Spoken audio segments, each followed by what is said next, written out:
Bonjour à tous, je fais ici une petite vidéo de cours sur la loi de Van 't Hoff et notamment sur son utilisation quantitative, c'est-à-dire sur la manière de l'utiliser pour déterminer la constante d'équilibre à une température T2, connaissant la constante d'équilibre à une température T1. Donc on va commencer par rappeler la loi de Van 't Hoff qui me dit que la dérivée du logarithme de la constante d'équilibre K standard par rapport à la température est égale à delta RH standard divisé par RT carré.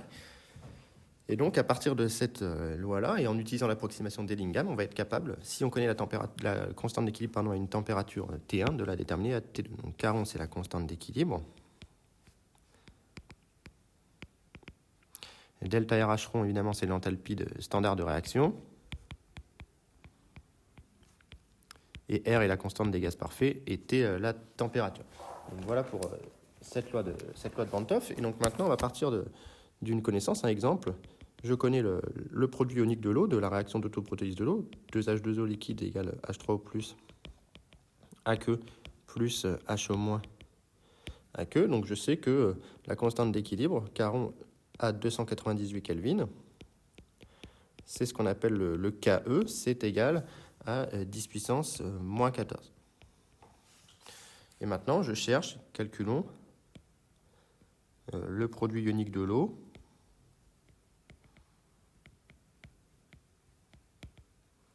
à 350 Kelvin, par exemple, dans l'approximation d'Ellingham. Évidemment, il ne faut pas que je prenne une température supérieure à la température de vaporisation de l'eau, sinon je vais avoir un petit souci. Donc, on cherche KE, donc caron de 350 Kelvin. Donc, on va partir de la loi de Van 't Hoff, tout simplement, qui nous dit que d de log de caron sur dt égale delta RH rond sur RT carré, et on va essayer d'intégrer ça par séparation des variables entre T1 et T2.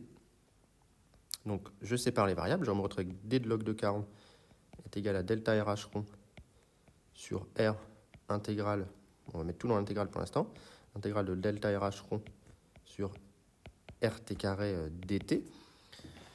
Et donc ici, je vais utiliser l'approximation d'Ellingham qui me dit qu'en l'absence de changement d'état, je peux considérer que delta RH standard est indépendant de la température, et donc je vais le sortir de l'intégrale. R est une constante puisque c'est la constante des gaz parfaits, donc je peux la sortir de l'intégrale, et je me retrouve avec d de log de K standard égale delta RH standard sur R, intégrale de dt sur T carré, ici. Et donc maintenant je vais intégrer. Donc en T1 égale 298 Kelvin, on sait que caron de T1 est égal à 10 moins 14.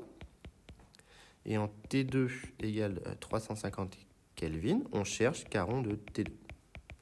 Donc je vais intégrer maintenant cette expression entre T1 et T2, tout simplement. Donc j'intègre entre T1 et T2, donc T de log de caron, ici entre log de K1 et log de K2, finalement, égale delta RH standard sur R, intégrale de dt sur T carré, entre T1 et T2. Donc je me retrouve avec le log de K2 sur K1. Donc j'écris K2 et K1 plutôt que K standard de T2 et K standard de T1, ça me fait gagner un petit peu de temps, égale delta RH standard sur R. La primitive de 1 sur T carré dt, c'est moins 1 sur T, donc ça fait moins 1 sur T2, plus 1 sur T1. Et donc moi je cherche K2, donc je déduis assez facilement que K2 est égal à K1 exponentielle de delta RH standard sur R, facteur de 1 sur T1, moins 1 sur T2. Voilà. Et donc je peux faire l'application numérique pour obtenir que K2 égale...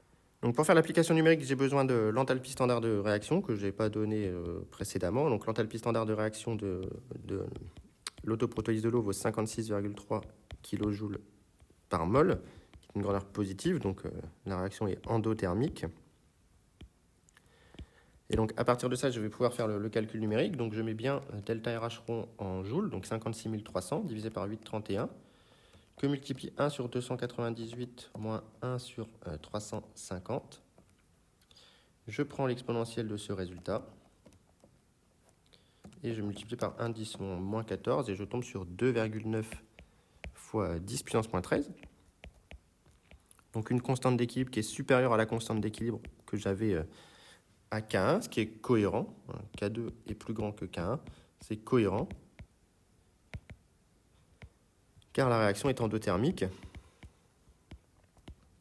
Et donc une élévation de température pour une réaction endothermique a tendance à augmenter la constante d'équilibre. Donc voilà pour cette petite vidéo d'utilisation de la loi de Van't Hoff dans sa manière quantitative, c'est-à-dire pour calculer une constante à une température donnée, connaissant la constante à une première température.